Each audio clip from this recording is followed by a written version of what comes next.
নমস্কার। আজ পশ্চিমবঙ্গের ইতিহাসের একটা কালো দিন।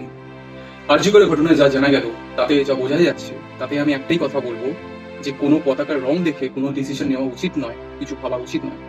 ঠিক যেরকম সিভিক ভলেন্টিয়ারের কাজ করে কিছু সৎ মানুষ নিজেদের জীবিকা অর্জন করছেন, নিজের ফ্যামিলির জন্য ভরণ পোষণ করছেন, ঠিক তেমনি কিছু মানসিক বিকৃত লোক জঘন্য অপরাধ করছে যা আজ ঘটেছে। তাই আমি একটাই রিকোয়েস্ট করবো যে কালপ্রিট যে এই কাজটা করেছে তা যদি সে সত্যি করে থাকে, তাহলে তার সর্বোচ্চতম শাস্তি যাতে হোক। আর অন্যান্য গভর্নমেন্ট আর আধা গভর্নমেন্ট জবের মতো সিভিক ভলেন্টিয়ারের রিক্রুটমেন্ট প্রসেসেও যেন গভর্নমেন্টের থেকে কোনো স্পেশালাইজ সাইকোলজিস্টকে নিযুক্ত করুক, যাতে যাদেরকে রিক্রুট করছে, যাদেরকে আইন দেখবার কাজেতে লাগানো হচ্ছে, তাদের মানসিকতাটা কি সেটা যাতে একবার স্ক্রুটিনি করে দেখা যায়। এইটুকুনি রিকোয়েস্ট।